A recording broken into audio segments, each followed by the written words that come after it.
down the fort. I'll be with you in spirit every step of the way, Al. Locking the door now.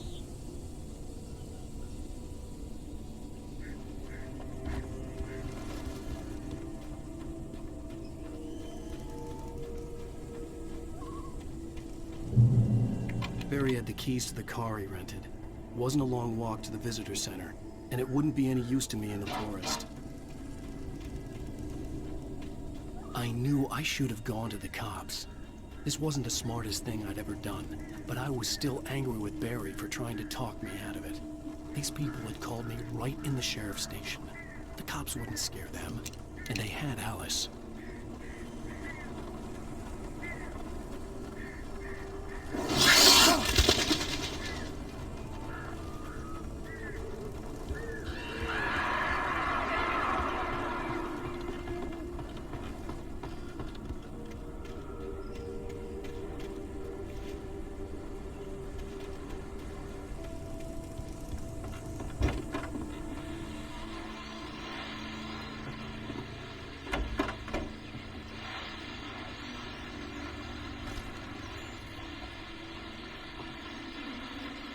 Welcome back to the show, folks. As promised, our very own Dr. Nelson has just parked his rear end in the studio. Doc, what's your Deerfest plan like?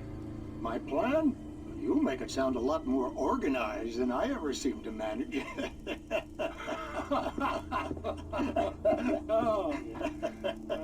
No plan, really, just taking the atmosphere. I'm getting a little too rickety to do much more than that, you know. Oh, tell me about it. No sack race for us older gentlemen, huh? Yes, exactly, Pat. But I'm going to check out the parade, of course. And I'll be one of the pie contest judges, too. Well, that takes a different kind of constitution.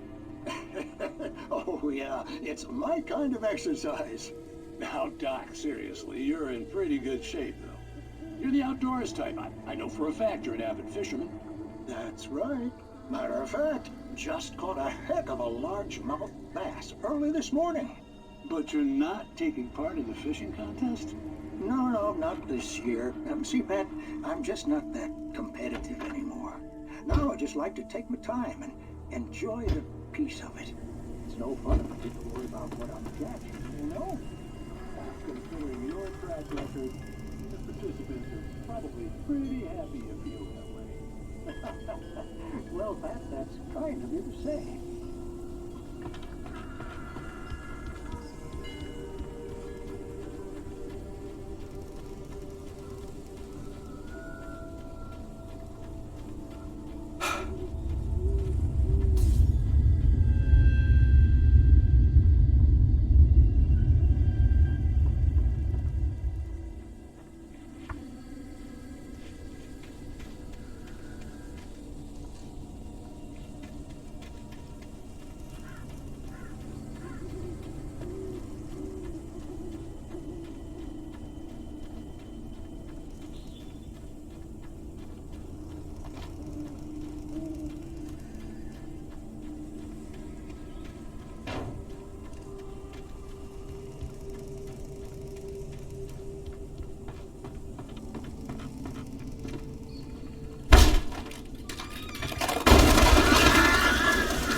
Crime and punishment. The cancer and cure of civilization. But some crimes are impossible to punish, especially in Night Springs. Tonight's episode, The Man in the Mirror.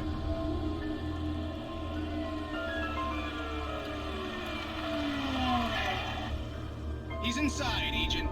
He's a weird one. So, you're confessing to killing that guy, huh? Why? Had it coming?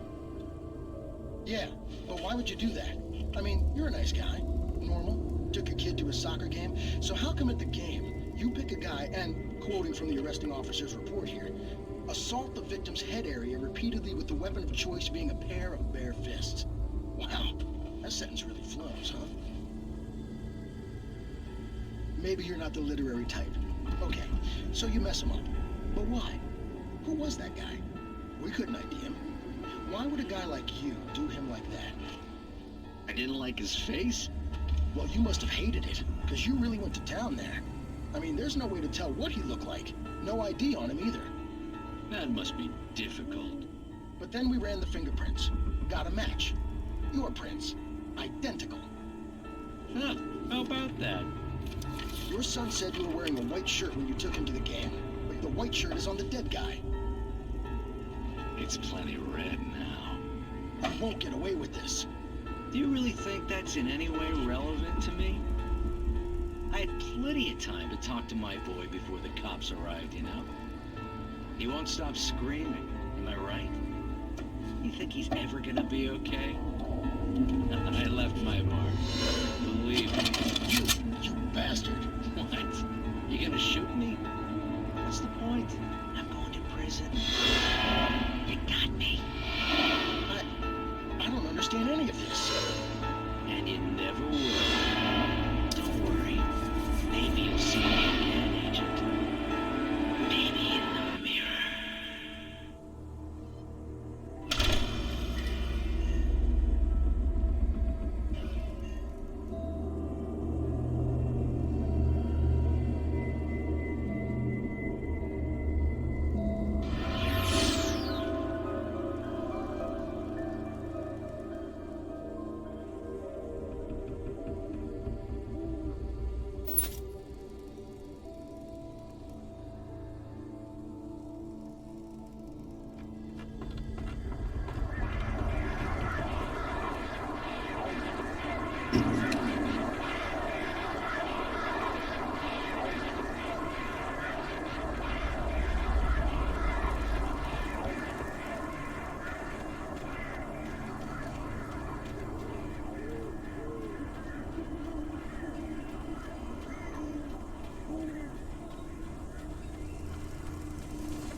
Rose knew she had been gushing, but right now, she didn't care. As far as she was concerned, her brief meeting with Alan Wake was literally the high point of her life. She watched as he got in the car with his wife. She was pretty, confident, at ease with Wake. Not like Rose. They were perfect for each other. She'd have given anything to be called their friend.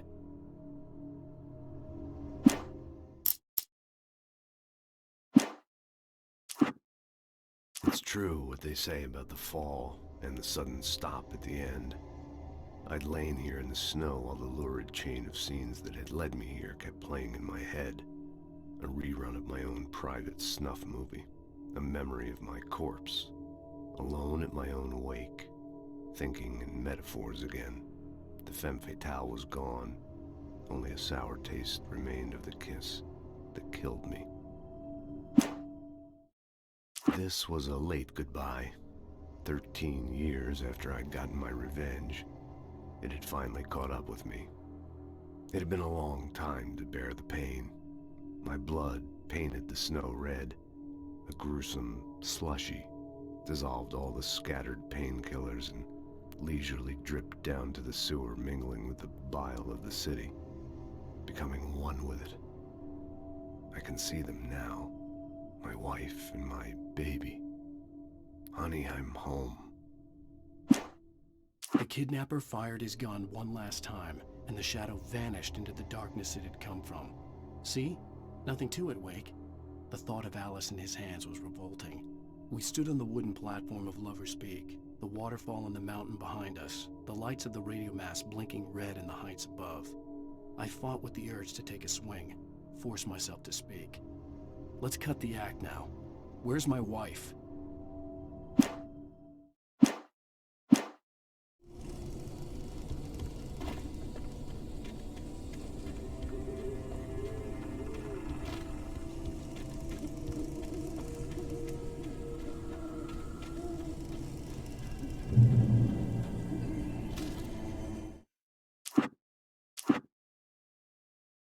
The air in the visitor center was heavy with an awful smell, as if some rotten drowned thing had crawled up from its grave. Rusty kept coughing blood. My eyes were drawn to the twisted shape of his broken leg. The attack had been vicious. Max whined in his cage.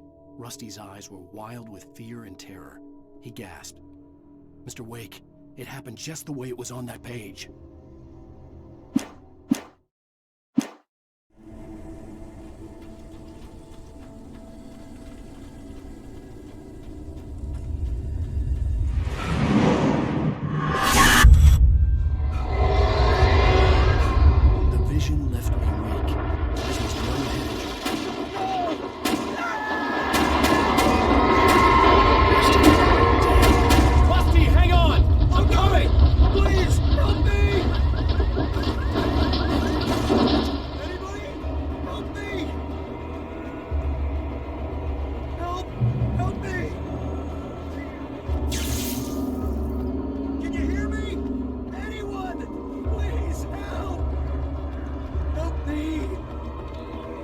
Hello? Back here. I'm back here. Mr. Wake? Oh, hell. It happened just the way it was on that page. I found. Came true. It knew. So dark. It'll come back for me. You must... The lights. In the office. I have the key. Okay, Rusty. Hang on. I'll be right back. Whatever did this couldn't be far. Rusty had found a page from the manuscript. It would help me understand what had happened. The only way to make sure that Rusty was safe was to get the power running and the lights back on.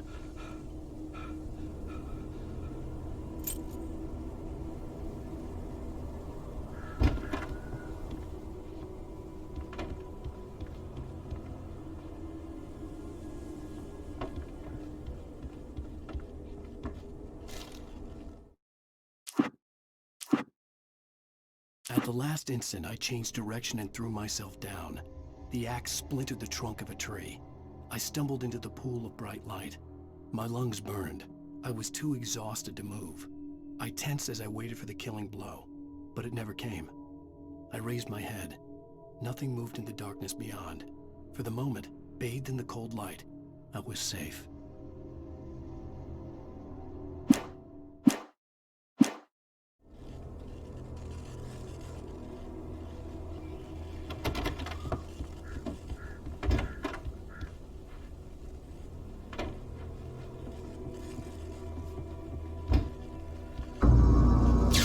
Too late. Someone had destroyed the circuit breaker. There was no way to get the lights back on. Rusty! Rusty!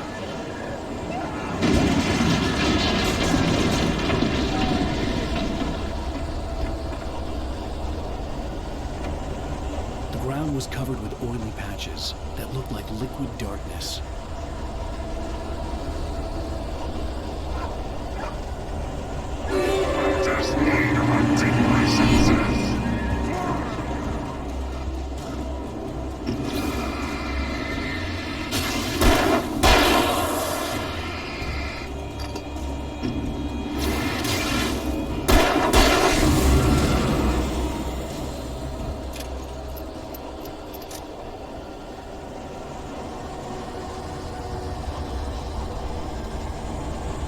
Something had torn a mammoth-sized hole in the wall.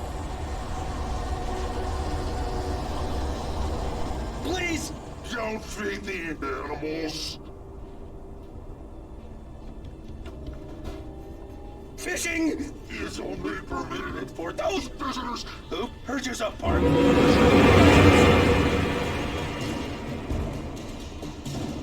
Obey the park ranger's instructions at all times. Rusty? Rusty, no!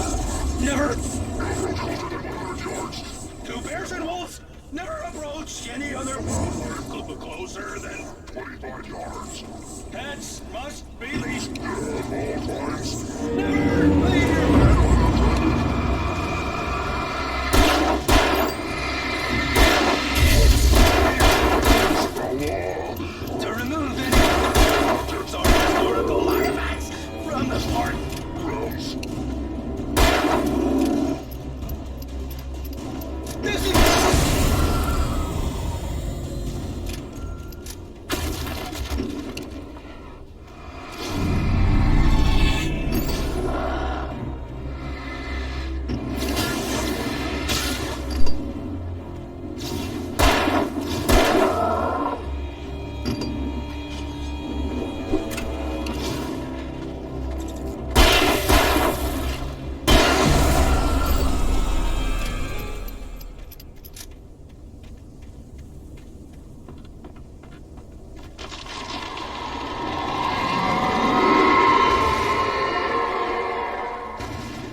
window.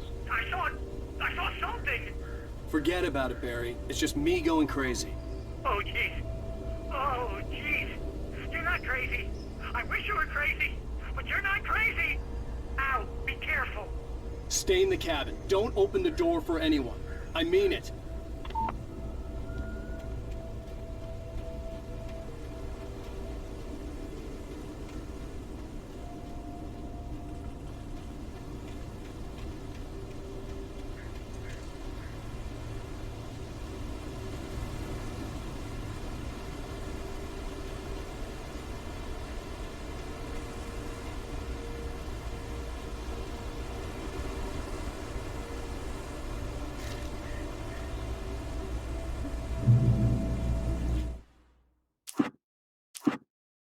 The visitor center was sturdy, but the impact turned the front of the building into splinters. Rusty was thrown across the lobby like a rag doll and hit the far wall hard. It didn't hurt until he tried to move and saw his leg bend the wrong way, felt the broken ribs stabbing him on the inside.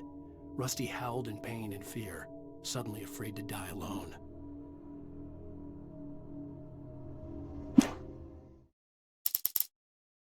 In that last instant of consciousness, Rusty thought about Rose. He was older than she was. Rose was barely out of her teens, but she made him feel young and forget what a train wreck his long-dead marriage had been. He still wore the ring. He'd been waiting for her to tell him to take it off. Now she never would.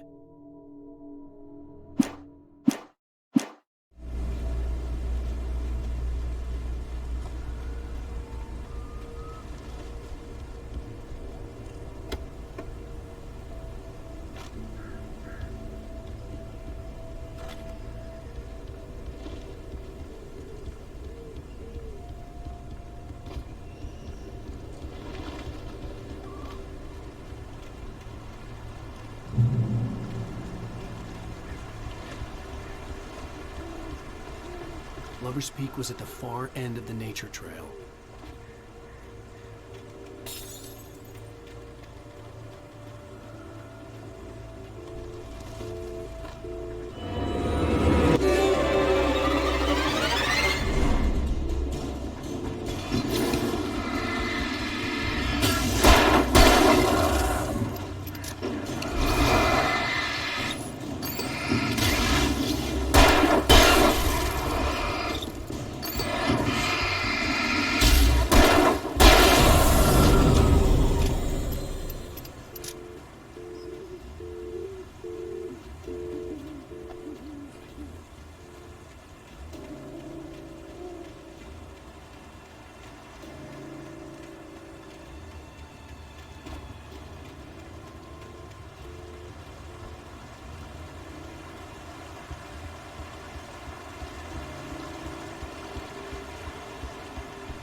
Rose knew that Rusty was in love with her, and she liked him too.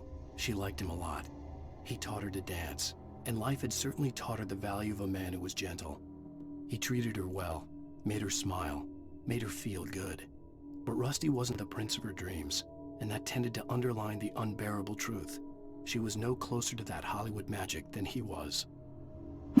Nobody in Bright Falls seemed to know where Al was, but Rose, the waitress at the diner, had seen him. From what Barry could tell, Al pretty much fell off the face of the earth when he left the diner. Rose was just the kind of fan that Al hated, but she really tried to help. She was smart too, knew a lot about what was going on in the town, knew a lot about Al, even knew who Barry was. Barry liked her. That was no big surprise. When it came to women, Barry and Al rarely saw eye to eye.